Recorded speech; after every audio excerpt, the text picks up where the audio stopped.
नमस्कार दोस्तों, मैं विक्रम सिंह चौहान स्वागत करता हूं आपका अपने YouTube channel GK with Vikram Singh Chauhan पर। तो अभिनंदन है आपका एक बार फिर से हमारे ऑनलाइन क्लास में। राजस्थान इतिहास की सीरीज हम चला रहे थे और राजस्थान इतिहास की सीरीज में हम राजवंशों को देख रहे थे। पीछे क्लास में हमने बहुत सारे राजवंश देखे। जो हमारा अभी राजवंश चल रहा है वह राजवंश है राजस्थान आमेर के कछवाहा वंश। जी हाँ, आमेर का कछवाहा वंश। तो आमेर के कछवाहा वंश को लेकर आज हमारा दूसरा पार्ट है। इससे पहले पहला पार्ट कछवाहा वंश को लेकर के आ चुका है। अगर आप इस क्लास में नए हैं और पहली बार इस वीडियो को देख रहे हैं तो पहले आप कछवाहा वंश देखिए। और भी अगर आप वंशों को देखना चाहते हैं तो पीछे मेवाड़, चौहान, गुर्जर प्रतिहार सभी वंशों की बात हमने की है। तो कछवाहा वंश को लेकर के हम क्लास को आगे बढ़ाते हैं। पीछे की क्लास में हमने देखा था कि आमेर के कछवाहा वंश साम्राज्य की स्थापना कैसे हुई, प्रारंभ में कछवाहा शासक किसके अधीन थे, कैसे ये स्वतंत्र होते हैं, कैसे अपने क्षेत्र साम्राज्य का विस्तार करते हैं और क्या इनकी राजधानी इनकी कुलदेवी वगैरह थी। इसी कछवाहा वंश में हमने जो महत्वपूर्ण एक शासक देखा उसका नाम था भारमल। जी हाँ, भारमल। भारमल ही आमेर के कछवाहों का या राजस्थान राजपूतों में पहला ऐसा शासक था जिसने मुगलों की अधीनता स्वीकार की थी। मुगलों की अधीनता स्वीकार में पहला जो राजवंश ऐड होता है वह आमेर का कछवाहा राजवंश है। मैंने परिस्थितियां बता दी थी कि किस प्रकार की परिस्थितियां बनी जिसकी वजह से भारमल को अकबर की अधीनता स्वीकार करनी पड़ी। दो पॉइंट आपको ध्यान रखने हैं कि जब अकबर दिल्ली से अजमेर ख्वाजा मोइनुद्दीन चिश्ती की दरगाह के दर्शन हेतु जा रहा था तो वे चगताई खां के सहयोग से उससे मुलाकात करता है। अपने राज्य को बचाने के लिए अकबर की अधीनता स्वीकार कर लेता है। दोनों के मध्य संधि होती है और इस संधि को वेरीफाई करने के लिए या इस संधि को लंबे समय तक बनाए रखने के लिए भारमल के द्वारा अपनी पुत्री हरकाबाई का विवाह भी अकबर के साथ में कर दिया जाता है, जो कि पहला मुगल राजपूत विवाह संबंध था। जी हाँ, पहला मुगल राजपूत विवाह संबंध अकबर हरकाबाई। हरकाबाई कौन? भारमल की पुत्री। विवाह कहां हुआ? सांभर में हुआ। ठीक है। इस विवाह से अकबर के जीवन में बहुत सारे राजनीतिक परिवर्तन होते हैं जिनकी चर्चा हम पीछे कर चुके थे। भारमल के बाद जो शासक बनता है वह शासक है भगवंत दास आमेर का।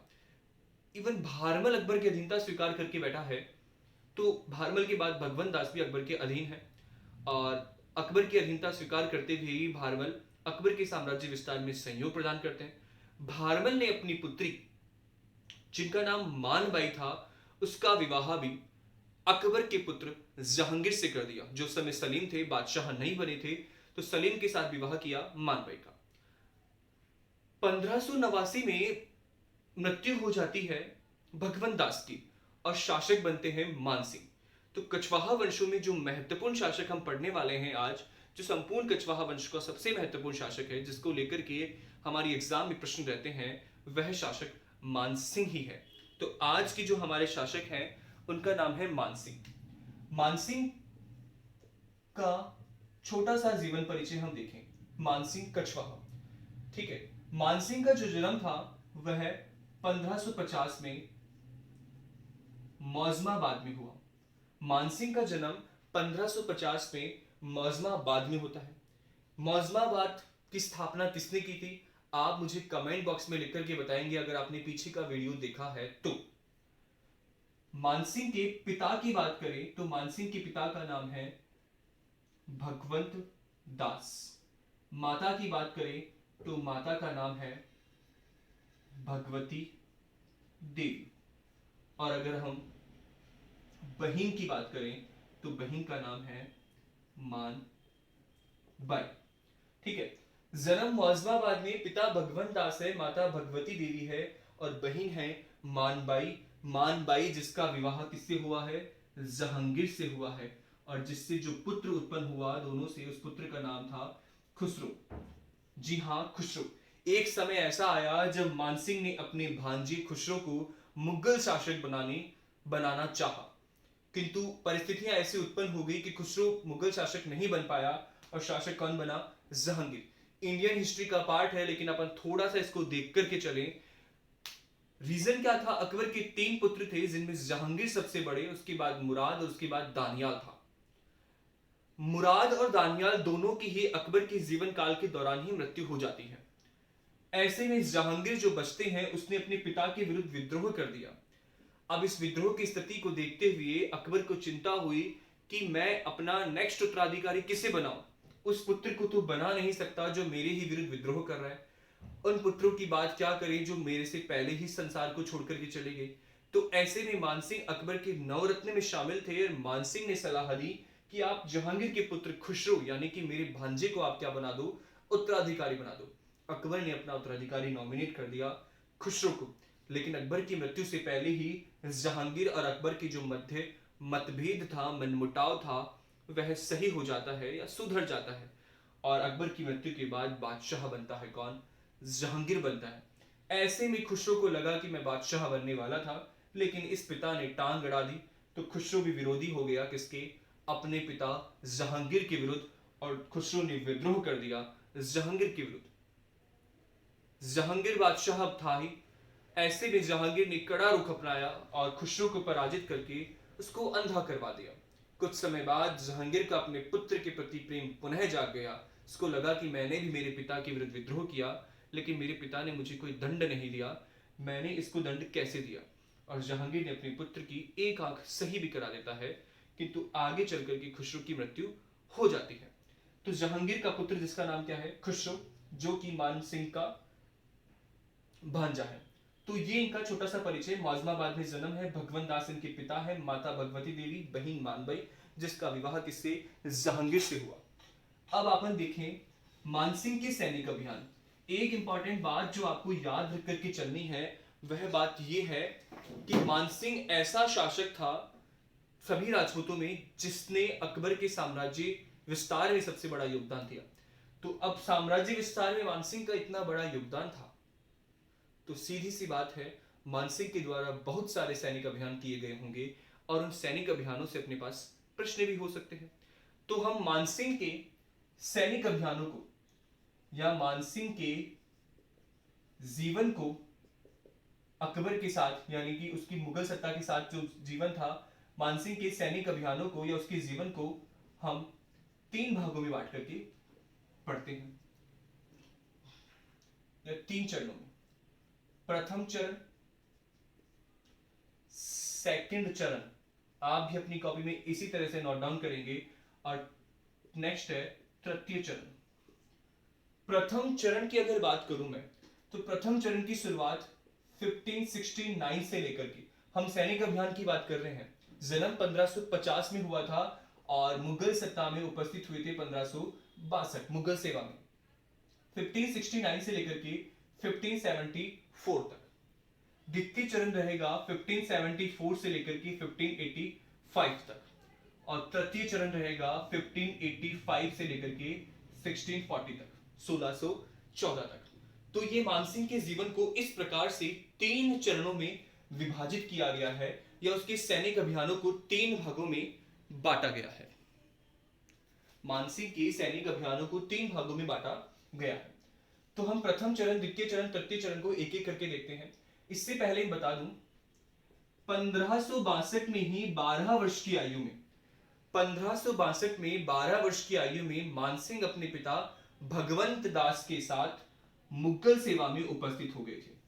पीछे भारमल ने संधि की, उससे संधि के एवज में उसने अपने पुत्र और पौत्र को मुगल सेवा में भेज दिया। तो अपने पिता के साथ ही 12 वर्ष की आयु में मुगल सेवा में उपस्थित होते हैं कौन? मानसिंह। अब 12 वर्ष की आयु में ही मानसिंह अपने फूफा अकबर के पास चले गए। तो मानसिंह की जो भी चाहे से आप कहें सैनिक प्रशिक्षण, राजनीतिक प्रशिक्षण, कूटनीतिक प्रशिक्षण, युद्ध प्रशिक्षण, ये सारे के सारे किसके साथ हुए? मुगलों के साथ ही हुए। किसके साथ हुए? मुगलों। तो 12 वर्ष की आयु में ही अकबर की सेवा में मानसिंह उपस्थित हो चुके थे। ये सारे प्रशिक्षण मुगलों के साथ हुए। आगे चलकर के मानसिंह को मुगलों को अपनी सेवा प्रदान करनी है, इसके लिए उनको सैनिक अभियान करने हैं और उनके सैनिक अभियानों को हमने तीन चरणों में बांट करके देखा है। तो प्रथम चरण, आप इसके चरण याद रख सकते हो। पहला चरण 1569 से 1574 तक है। सेकेंड चरण 1574 से लेकर के 1585 तक है। तृतीय चरण 1585 से लेकर के 1614 तक है। तो हम देखते हैं प्रथम चरण में मानसिंह ने क्या क्या उपलब्धियां थी। प्रथम चरण में फर्स्ट सैनिक अभियान मानसिंह ने 1569 में किया। और 1569 में जहां पर यह सैनिक अभियान किया वो जगह थी रणथंबोर। रणथंबोर का जो शासक था उस शासक का नाम था सुरजन सिंह हाडा। ठीक है, सुरजन सिंह हाडा। प्रश्न आएगा मानसिंह के द्वारा किया गया पहला सैनिक अभियान कौन सा है, तो 1569 प्रथम सैनिक अभियान रणथंबोर के विरुद्ध सुरजन सिंह हाडा। किंतु इस सैनिक अभियान में मानसिंह स्वतंत्र रूप से भागीदार नहीं होते, वह सहयोग के लिए जाते हैं। तो मुगलों के साथ या अकबर के साथ सहयोग के रूप में गए वो, यानी कि सेनापति इन्हें बना करके नहीं भेजा गया, ये और भी मुगलों के साथ सहयोग में थे। लेकिन पहला सैनिक अभियान अगर मानसिंह ने किया तो 1569 में रणथंबोर सुरजन सिंह हाडा के विरुद्ध किया। यहां मानसिंह ने अपने पिता भगवंत दास के साथ मिलकर के बड़ी ही आसानी से बिना किसी बड़े संघर्ष के रणथंबोर का विलय मुगल साम्राज्य में कर दिया। महान सिंह ने बड़ी ही चतुराई से अपनी कूटनीति से रणथंबोर का विलय मुगल साम्राज्य में कर देते हैं 1569 में। अकबर मानसिंह से काफी इंप्रेस होते हैं। तो मानसिंह का जो पहला अभियान था 1569 रणथंबोर सुरजन सिंह हाडा सफल रहता है। ठीक है, सेकंड अभियान देखें अपन मानसिंह का, तो द्वितीय सैनिक अभियान, ये सैनिक अभियान है और समय जो होता है वो होता है 1572। अब की बार स्थान जो है वह स्थान है गुजरात, और गुजरात का जो शासक उस समय रहता है उस शासक का नाम है शेर खां फलोदी। तो मानसिंह ने अकबर के साथ मिलकर के गुजरात में एक सैनिक अभियान किया और गुजरात के शासक शेर खां फलोदी को पराजित किया और पराजित करके गुजरात का विलय भी मुगल साम्राज्य में करा लिया। गुजरात वह पहला स्थान था या गुजरात वह पहला सैनिक अभियान था अकबर के जीवन का जब अकबर ने समुद्र का दर्शन किया था। इससे पहले अकबर ने समुद्र नहीं देखा, वे उत्तर भारत पर ही शासन कर रहे। गुजरात विजय के बाद अकबर ने समुद्र का दर्शन किया और ऐसा कहते हैं कि गुजरात को विजय करने के बाद में फतेहपुर सीकरी में इस विजय के उपलक्ष्य में अकबर ने एक द्वार का निर्माण करवाया जो उस समय विश्व का सबसे ऊंचा दरवाजा था, जिसका नाम आप मुझे कमेंट बॉक्स में लिख करके बताएंगे कि वह दरवाजा कौन सा था जिसका निर्माण अकबर ने फतेहपुर सीकरी में गुजरात विजय के उपलक्ष्य में करवाया था। ठीक है, नेक्स्ट हम बात करें तृतीय सैनिक अभियान। ये प्रथम चरण ही चल रहा है। तृतीय सैनिक अभियान मानसिंह का जो था वो 1573 में था, 72 के बाद में 73, और अब की बात स्थान था डूंगरपुर और यहाँ का जो शासक था उस शासक का नाम था आसकरण। जी हाँ, डूंगरपुर का शासक आशकरण। और 1573 मानसिंह फिर से मुगलों के सहयोग के साथ में डूंगरपुर पहुंचते हैं, एक सैनिक अभियान करते हैं और यह अभियान भी मानसिंह का सफल हो जाता है और डूंगरपुर का विलय भी कर लिया जाता है, किसमें, मुगल साम्राज्य में। तो इस तरह से मानसिंह के 3 सैनिक अभियान, प्रथम चरण में रणथंबोर, गुजरात और डूंगरपुर, तीनों का ही विलय मुगल साम्राज्य में हो जाता है। ठीक है, तो मानसिंह के तीनों अभियान सफल रहेंगे। पहला रणथंबोर, दूसरा गुजरात और तीसरा डूंगरपुर। चरण कौन सा है? पहला 1569 से लेकर के 1574। अब बात करते हैं मानसिंह का द्वितीय चरण, जिसका प्रारंभ 1574 से लेकर के 1585 तक रहता है। इस चरण की सबसे खास बात यह है, इस चरण में एक राजपूत राज्य है जिसका नाम है मेवाड़, और इस मेवाड़ की हम विस्तार से चर्चा कर चुके हैं, जिसमें अकबर मेवाड़ को विजय करना चाहता था और इस विजय के लिए अकबर ने 4 दूत मंडल भी मेवाड़ भेजे और इन 4 दूत मंडलों में एक मंडल मानसिंह के नेतृत्व में भेजा था। ठीक है, वह कौन सा मंडल था या कौन सा दूत मंडल था जो मानसिंह के नेतृत्व में गया? तो वह दूसरा दूत मंडल था जो मानसिंह के नेतृत्व में अकबर के समर्थन के लिए महाराणा प्रताप से मिलने गया, लेकिन दोनों में कोई संबंध या महाराणा प्रताप अधीनता स्वीकार करने के लिए राजी नहीं हुए और मानसिंह का जो दूत मंडल था वो असफल रहता है। किसके विरुद्ध? मेवाड़ के शासक महाराणा प्रताप के विरुद्ध। और ऐसे में इस दूत मंडल से मानसिंह इतने क्रोधित होते हैं, नाराज होते हैं, जिस वजह से मानसिंह ये प्रण लेते हैं कि जब भी कभी महाराणा प्रताप के विरुद्ध अभियान किया जाए तो उस अभियान जो सैनिक अभियान का फुल नेतृत्व यानी कि पूरा का पूरा नेतृत्व या भार सिर्फ और सिर्फ मैं उठाऊं, यानी मानसिंह उठाए। और ऐसा हुआ भी। इसी सेकंड चरण में मानसिंह ने अपना पहला स्वतंत्र सैनिक अभियान, जी हां, पहला स्वतंत्र सैनिक अभियान 1576 में किया।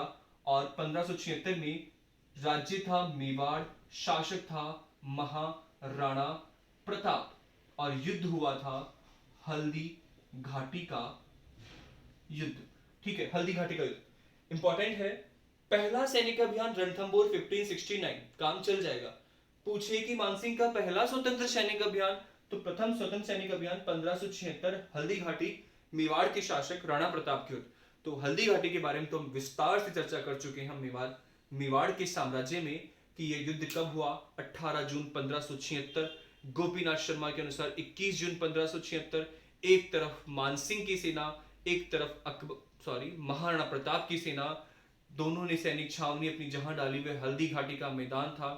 इसे खमनोर का युद्ध कहा, बदायूं ने इसे गोगुंदा का युद्ध कहा, अब्बुल फजल ने इसे मेवाड़ की थर्मोपल्ली कहा। सारी चर्चा हम कर चुके थे। महाराणा प्रताप की घोड़े का नाम चेतक था, उनके हाथी का नाम रामप्रसाद था। यह युद्ध निर्णायक रहा था, किंतु आधुनिक इतिहासकारों के अनुसार इस युद्ध में महाराणा प्रताप को विजय माना गया। ये पीछे हम सारी बातें हल्दी घाटी के युद्ध को लेकर के कर चुके हैं।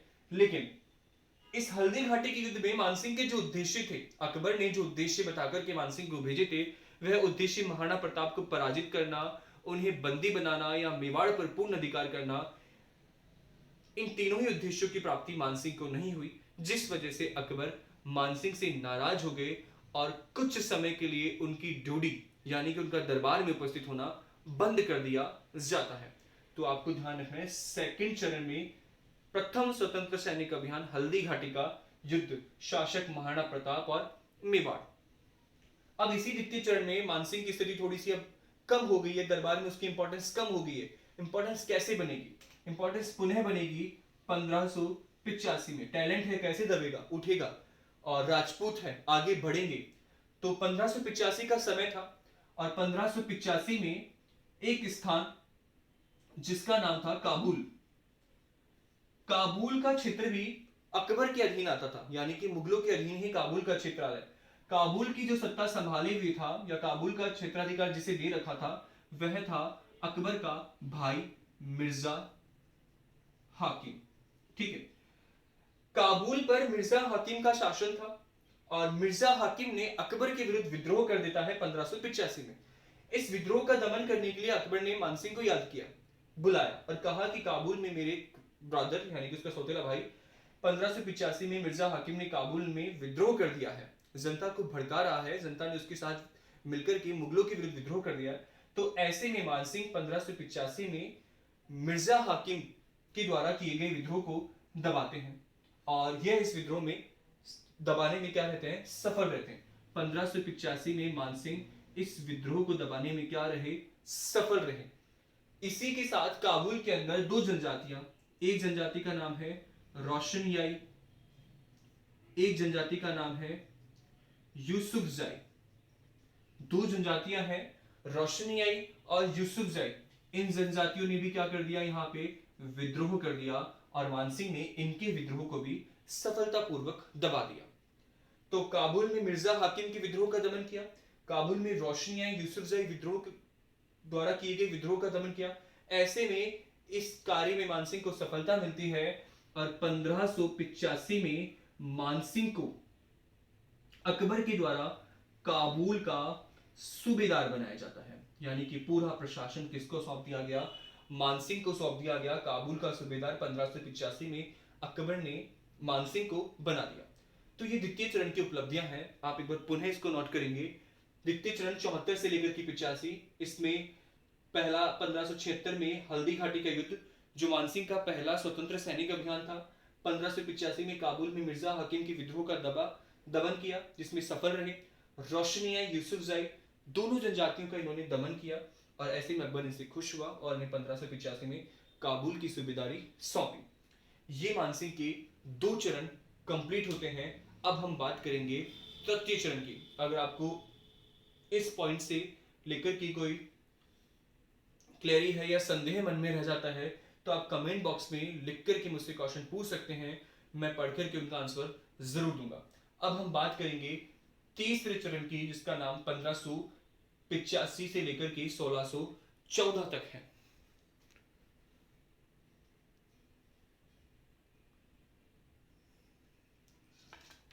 ठीक है, हम तृतीय चरण की बात करें। तृतीय चरण जो मानसिंह के सैनिक अभियान को लेकर के तीसरा चरण था, वह चरण था 1585 से लेकर के 1614 तक था। ठीक है, थर्ड चरण इंपॉर्टेंट है, सर्वाधिक सैनिक अभियान इसी में किए जाएंगे। 1585 में मानसिंह को काबुल की सूबेदारी मिलती है, और काबुल की सूबेदारी के बाद में बिहार में स्थिति थोड़ी खराब हो जाती है। ऐसे में अकबर ने मानसिंह को काबुल से बुलाकर के 1587 में बिहार की सूबेदारी दी। बिहार की सूबेदारी थी, और बिहार का जो शासक था उसका नाम था पूरणमल। बिहार के शासक पूरणमल। आपको सुनना है, तृतीय चरण 1585 से 1614। 1587 में बिहार में स्थिति खराब हो जाने के बाद में उसे बिहार की सूबेदारी दी जाती है 1587 में, और बिहार का जो शासक था पूरणमल, तो मानसिंह ने बिहार के शासक पूरणमल को पराजित किया। इंपॉर्टेंट, तो बिहार की सूबेदारी 87 में, शासक यहाँ का कौन था? पूरणमल, जिसे पराजित किसने किया?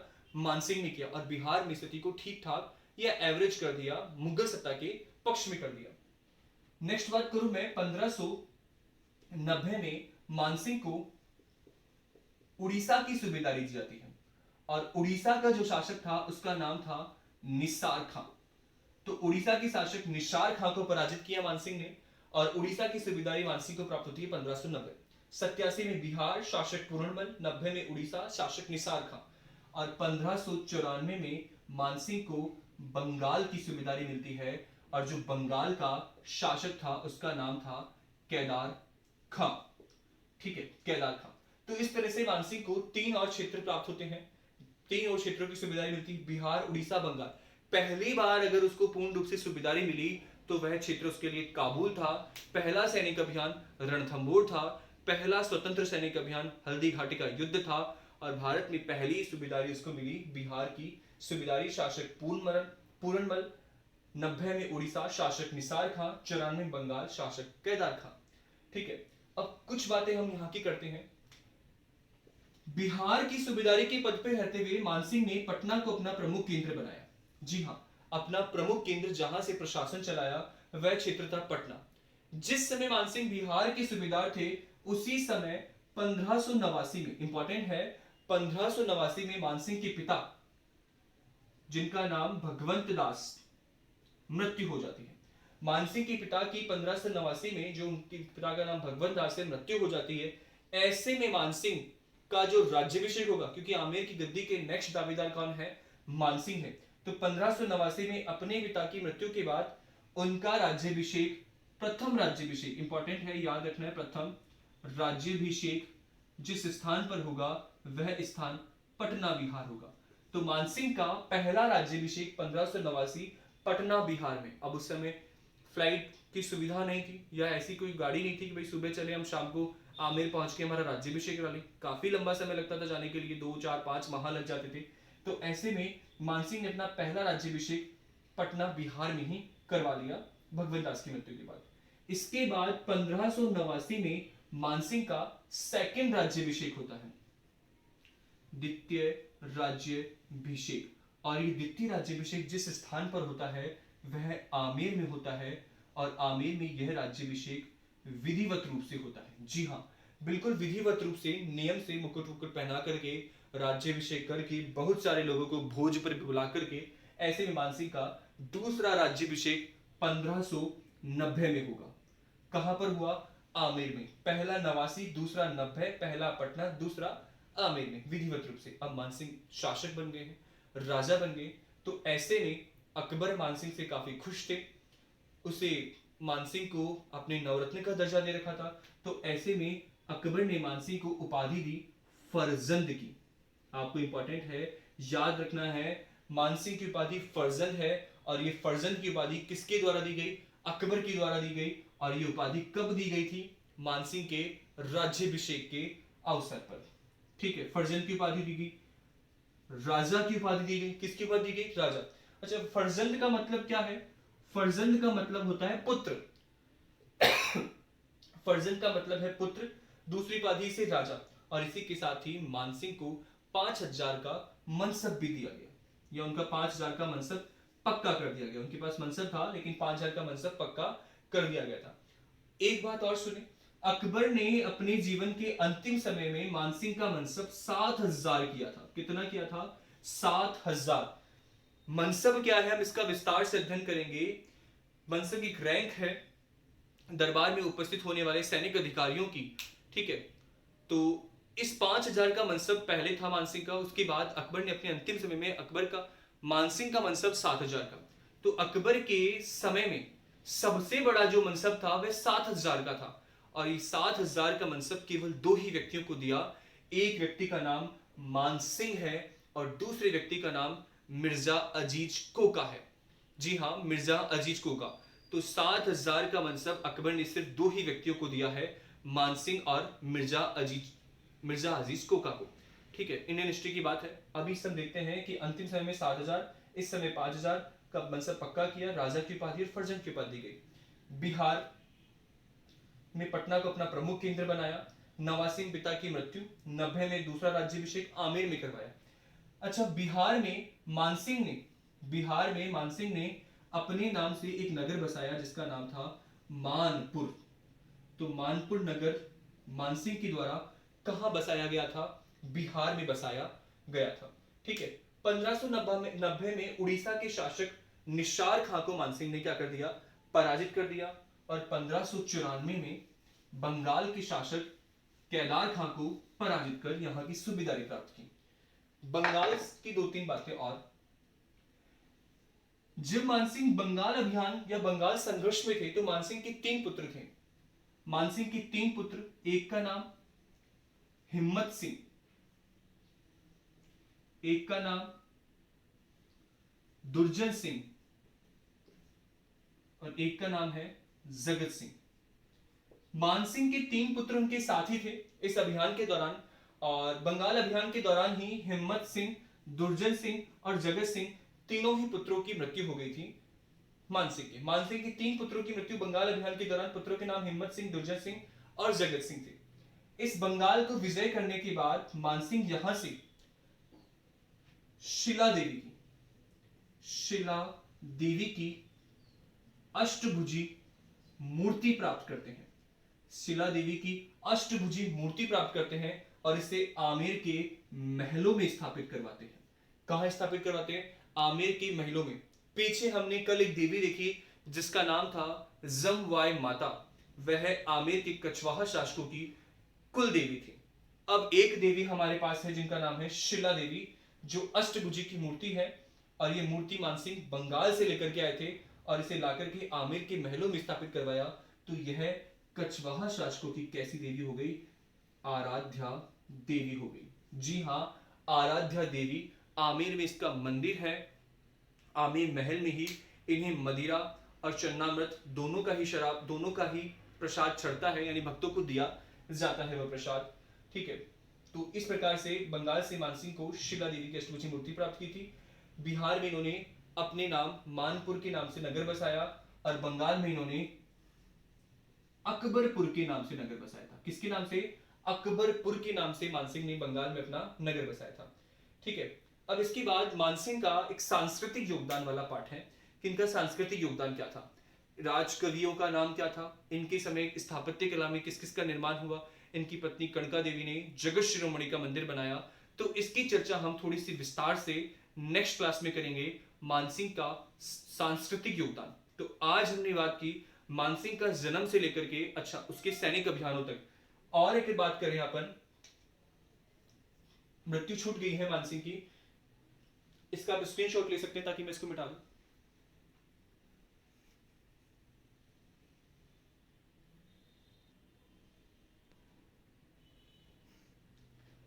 नेक्स्ट बात है मानसिंह का अंतिम समय। जी हां, मानसिंह का अंतिम समय। पीछे हम देखेंगे कि 1605 में अकबर की मृत्यु हो जाती है और अकबर की मृत्यु के बाद में मानसिंह का मुगल दरबार में महत्व भी कम हो जाता है। महत्व कम होने का रीजन क्या था? पीछे हमने देखा था कि मानसिंह की जो बहन थी मानबाई, उनका पुत्र जो जहांगीर से उत्पन्न हुआ था उसका नाम था खुसरो। तो मानसिंह ने खुसरो को सपोर्ट किया था, जहांगीर को नहीं किया।